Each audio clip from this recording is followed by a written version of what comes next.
Welcome back to East Texas Now. We are going to try to connect us here with East Texas News' Washington correspondent, Josh Rultenberg. Josh, can you hear us? I can. How are you? Oh, fantastic. I'm so glad we were able to work that out. I'm doing great. So a lot since we just last talked a couple days ago coming out of Washington. First and foremost, the Manhattan D.A. investigating Trump received a death threat today. What can you tell us regarding this death threat?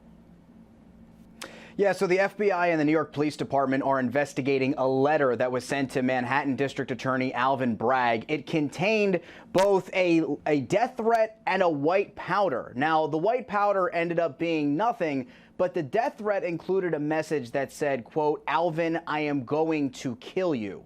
Which is obviously very serious. And this comes as Trump went on social media and warned of, quote, potential death and destruction if this district attorney ultimately ended up indicting him, and after Trump falsely announced that he was going to be arrested on Tuesday. Now, the grand jury investigating this hush money payment that Trump allegedly made to adult film star Stormy Daniels, it is going to reconvene on Monday, but those legal woes don't stop there for the former president. You had his defense attorney, when it comes to the classified document situation, have to testify in front of a different grand jury here in Washington today, after that defense attorney lied about the documents that were at Mar-a-Lago 2 months prior to that executed search warrant down in Florida. And then also you have Trump's former chief of staff, Mark Meadows, that has been ordered to testify when it comes to the January 6th investigation investigating Donald Trump. And all of this on the heels of Trump set to have his first 2024 campaign rally tomorrow in Waco, Texas, and what's the 30th anniversary of that deadly Waco siege involving a cult. Wow, so many threads there to keep an eye on. We'll have to check back in with you on that one. In the meantime, President Joe Biden and Canadian Prime Minister Justin Trudeau held a joint press conference today. That was after Biden addressed the Canadian Parliament. Can you give us some of the highlights from overall both of those, the joint press conference as well as the address? Yeah, so this was really the first true bilateral meeting between the United States and Canada since Joe Biden took office. Obviously, it's a little late, but better late than never when the White House says when it comes to this type of relationship that we have with our friends up north. Anyway, the big highlights today have to do with a new immigration deal struck between the United States and Canada. Basically, this has to do with migrants coming from the United States into Canada, so having to do with our northern border. And basically what it said is anybody who is illegally crossing that border from the United States into Canada would be sent back to the United States as their asylum hearing is being heard and determined.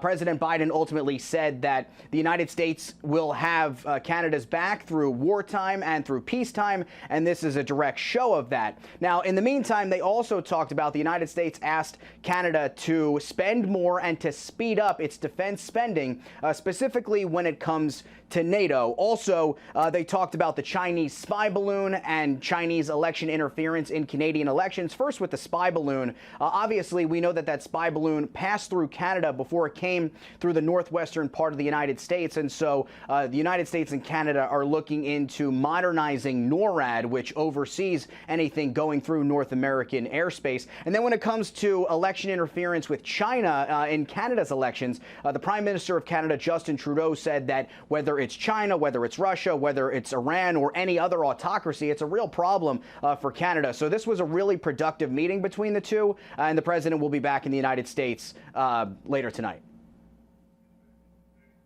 In other international news, President Joe Biden ordered airstrikes in Syria after a drone attack there killed an American contractor. Can you tell us more about this?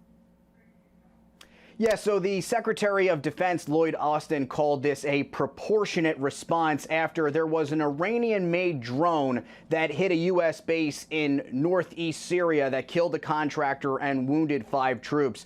President Biden did order this U.S. airstrike yesterday on Thursday. It was targeting groups affiliated with Iran's militant groups that have done a number of attacks against the United States over the last couple of years. In fact, there's been 78 attacks against U.S. personnel in Syria just since 2021. We also have 900 troops in Syria simply to fight ISIS. But as of right now, the president says that he is not looking for conflict with Iran. Good note to make there.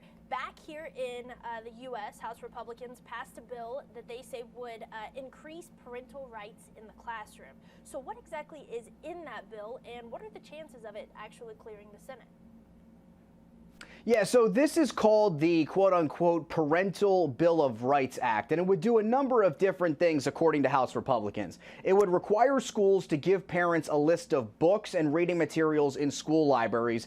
It would mandate curriculum be publicly posted. It would make administrators alert parents of any violent activity on school grounds.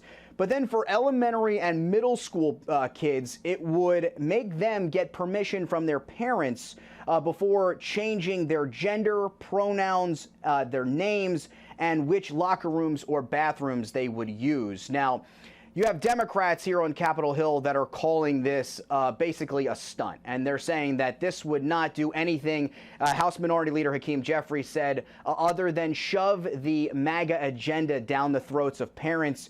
You had former Congressional Black Caucus Chair Joyce Beatty, who said this would help censor Black history. And so this is obviously a very polarizing bill that the House Republicans passed today, but this has absolutely no shot of getting taken up, let alone passed in the United States Senate.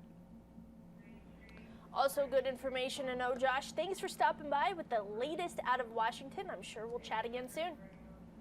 You got it.